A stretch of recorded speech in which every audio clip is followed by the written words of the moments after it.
Hello दोस्तों, कैसे हैं? आप लोगों के सामने एक बार फिर से अमन एजुकेशनल हब में स्वागत है। आज आपके सामने आरबीआई का टॉपिक लेकर आया हूं।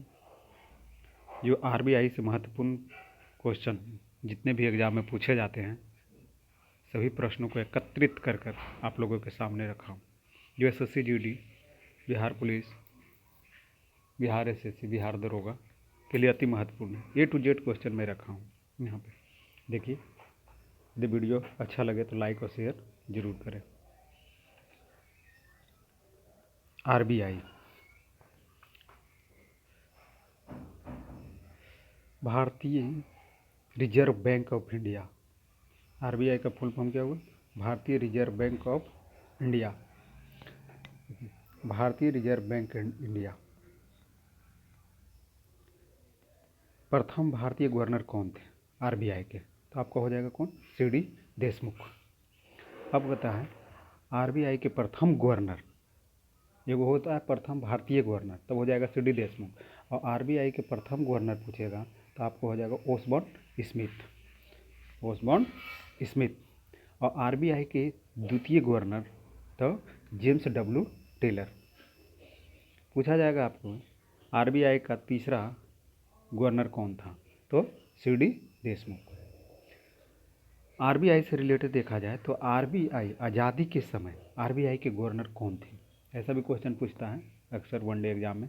आज़ादी के समय आरबीआई के गवर्नर कौन थे? तो क्या कह सकते हैं आप? सीडी देशमुख। आज़ादी के समय आरबीआई के गवर्नर कौन थे? तो सीडी देशमुख।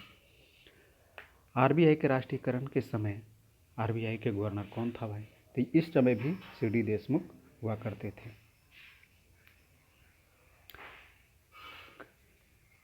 गणतंत्र भारत के प्रथम आरबीआई गवर्नर कौन हुए? तो बेनेगल रामाराव। गणतंत्र भारत के प्रथम आरबीआई गवर्नर कौन हुए? तो बेनेगल रामाराव। अब पूछा करंट से एक रिलेटेड हो जाता है, वर्तमान में आरबीआई के गवर्नर कौन हुए? तो शक्तिकांत दास। अभी वर्तमान में कौन है आरबीआई गवर्नर? तो शक्तिकांत दास। वो क्या है? एक इतिहासकार हैं। आरबीआई की स्थापना कब हुआ था? तो 1 अप्रैल 1935 को हुआ था। आरबीआई की स्थापना कब हुआ था? 1 अप्रैल 1935 को हुआ था। आरबीआई का राष्ट्रीयकरण आपका 1 जनवरी 1949 को किया गया था।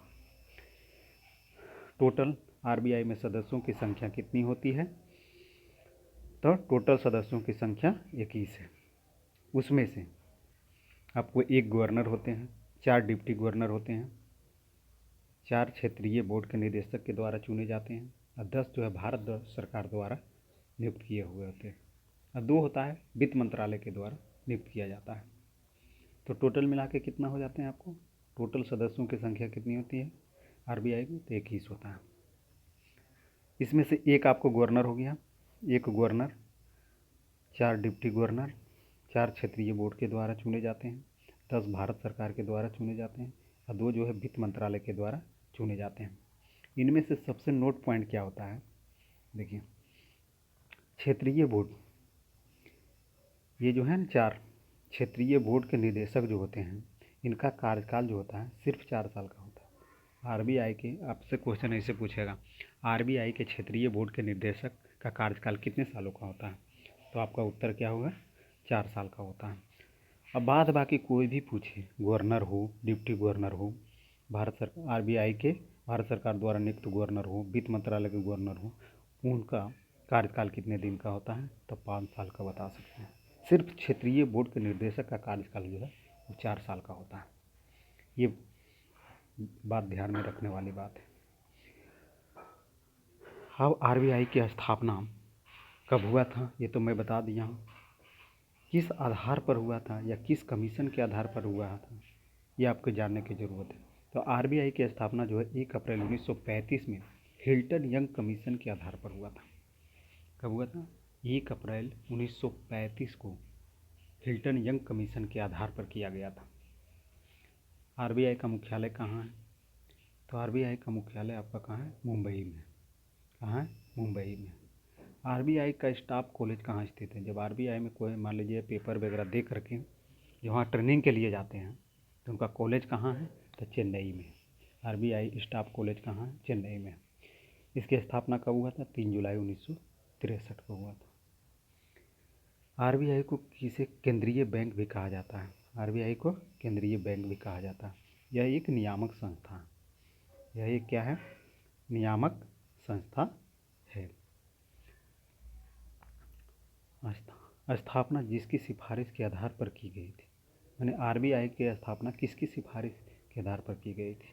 तो रॉयल कमीशन, तथा इसे हिल्टन यंग कमीशन भी कहा जा सकता है। रॉयल कमीशन या हिल्टन यंग कमीशन के सिफारिश पर किया गया था। भारत में करेंसी नोटों का मुद्रण कौन करता है? तो आरबीआई करता है। भारत में करेंसी नोटों का मुद्रण कौन करता है? तो आरबीआई करता है। मौद्रिक नीति का संचालन का जिम्मेवार किसको हाथ में रहता है? तो कह सकते हैं आप, मौद्रिक नीति का संचालन का जिम्मेदार कौन है? आरबीआई है। एकमात्र पीएम जो आरबीआई के गवर्नर रहे हैं। क्वेश्चन आपको दे देगा, एकमात्र प्रधानमंत्री का नाम बताइए जो आरबीआई के गवर्नर थे। मनमोहन सिंह 1982 से 85 तक वो रहे हैं आरबीआई के गवर्नर। जो एकमात्र पीएम है, वो प्रधानमंत्री का पोस्ट भी उन्होंने रखा था। आरबीआई की पहली महिला डिप्टी गवर्नर कौन है? तो आपको हो जाएगा कीजे उदेसी थी। आरबीआई के पहली महिला डिप्टी गवर्नर कौन है? तो केजी उदेसी है। आपको सभी बात समझ में आया होगा। ये आपका रह गया पूरा आरबीआई से सिलेक्टेड क्वेश्चन, जो मैं खुद नोट्स बनाया हूँ, इसमें से आपको बताया हूँ। एक बार फिर से रिवीजन कर लीजिए मेरे साथ, बस एक बार देख लीजिए। एसएससी जीडी में पक्का लड़ने वाला हर एक एग्जाम में एक क्वेश्चन यहाँ से फिक्स रहेगा ही रहेगा। ये बात को आप समझ लीजिए, चाहे कोई सा भी एग्जाम। जैसे एक बार रिवीजन कर लीजिए मेरे साथ। भारतीय रिजर्व बैंक के प्रथम भारतीय गवर्नर, देखिए हम जोड़ दीजिएगा मेरे बातों पर। भारतीय रिजर्व बैंक के प्रथम भारतीय गवर्नर यहाँ पूछ रहा है, कौन है? सीडी देशमुख। प्रथम भारतीय गवर्नर कहेगा तो कौन हो जाएगा? सीडी देशमुख। कहेगा प्रथम गवर्नर पूछेगा तो ओसबर्न स्मिथ हो जाएगा। जब यहाँ सिर्फ प्रथम गवर्नर रहेगा तो ओसबर्न स्मिथ हो जाएगा। अब पूछेगा आरबीआई के द्वितीय गवर्नर कौन हुए? तो जेम्स डब्ल्यू टेलर। आरबीआई के द्वितीय गवर्नर कौन हुए? तो जेम्स डब्ल्यू टेलर। अब पूछेगा आरबीआई के तीसरे गवर्नर कौन हुए? तो सीडी देशमुख। आज़ादी के समय भारत के गवर्नर कौन थे? आज़ादी के समय आरबीआई के गवर्नर कौन थे? तो सीडी देशमुख। आरबीआई के राष्ट्रीयकरण के समय गवर्नर कौन थे? तब भी पूछेगा तो सीडी देशमुख ही होगा। गणतंत्र भारत के प्रथम आरबीआई गवर्नर तो बेनेगल रामा राव थे। आरबीआई के वर्तमान में गवर्नर कौन है? तो शक्तिकांत दास। वे कौन है? एक इतिहासकार है। आरबीआई की स्थापना कब हुआ था? तो आप कह सकते हैं 1 अप्रैल 1935 को हुआ था। आरबीआई का राष्ट्रीयकरण 1 जनवरी 1949 को हुआ था। आरबीआई में टोटल सदस्यों की संख्या कितनी है? तो 21 है। उसमें से 1 गवर्नर होते हैं, 4 डिप्टी गवर्नर, 4 क्षेत्रीय बोर्ड के निदेशक होते हैं, 10 क्या होते हैं? भारत सरकार द्वारा नियुक्त होते हैं, और 2 क्या होता है? वित्त मंत्रालय के द्वारा नियुक्त होता है। इसमें से क्षेत्रीय बोर्ड के निदेशक का कार्यकाल कितना होता है? तो सिर्फ 4 साल का होता है, और यही आपसे पूछा जाएगा, क्योंकि सभी लोग जानता है कि आरबीआई का कार्यकाल कितना होता है? 5 साल का होता है। तो जब दे देगा आरबीआई के क्षेत्रीय बोर्ड के निदेशक का कार्यकाल कितना होता है, तो 80% लड़का इसमें फंस जाएगा। तो इस बात को ध्यान दीजिएगा, आरबीआई के क्षेत्रीय बोर्ड का निदेशक का कार्यकाल जब पूछे तो इसका सिर्फ 4 साल का होता है। बाद बाकी सबका 5 साल होता है। तो बाद बाकी में कौन आ गया? गवर्नर आपका आ गया, डिप्टी गवर्नर आ गया, वित्त मंत्रालय वाला आ गया गवर्नर, 10 गो भारत सरकार द्वारा जो नियुक्त थे। क्षेत्रीय बोर्ड खाली आपको देगा तो सोच लीजिए आपको 4 साल ऑप्शन में मारना है। अब देखिए आरबीआई का स्थापना 1 अप्रैल 1935 में हिल्टन यंग कमीशन के आधार पर किया गया था। हिल्टन यंग कमीशन के आधार पर। इसका मुख्यालय कहाँ है? तो मुंबई में है। आरबीआई स्टाफ कॉलेज कहाँ स्थित है? तो चेन्नई में है। कब हुआ था? तो 3 जुलाई 1963 को। इसे केंद्रीय बैंक कहा जाता है। आरबीआई को जो है केंद्रीय बैंक भी कहा जाता है। यह एक नियामक संस्था है। आरबीआई एक कैसा संस्था है? तो नियामक संस्था है। किसकी सिफारिश पर की गई थी? तो रॉयल यंग कमीशन की सिफारिश। या हिल्टन यंग कमीशन भी कह सकते हैं, की सिफारिश पर आरबीआई की स्थापना की गई थी। भारत में करेंसी नोटों का मुद्रण कौन करता है? तो आरबीआई करता है। ये पिछली बार पूछा गया था SSCGD में। मौद्रिक नीति का संचालन की जिम्मेदारी किसके पास है? तो आरबीआई के पास है। एकमात्र पीएम जो आरबीआई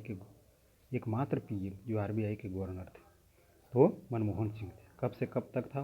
1982 से 85 के बीच वो रह चुके हैं। आरबीआई की पहली महिला डिप्टी गवर्नर कौन है? तो KJ उदेसी थी। ये सेशन आपको कैसा लगा दोस्तों? आप बताइएगा। इसी तरह आपको प्रत्येक दिन एक एक टॉपिक आपके सामने महत्वपूर्ण क्वेश्चन लेकर के आपके बीच उपस्थित होंगे। यदि आपको अच्छा लगता है तो लाइक और शेयर सब्सक्राइब ज़रूर करें। आज का मेरा टॉपिक था आरबीआई। कल कुछ और लेकर के आएंगे। इसके लिए तहे दिल से धन्यवाद।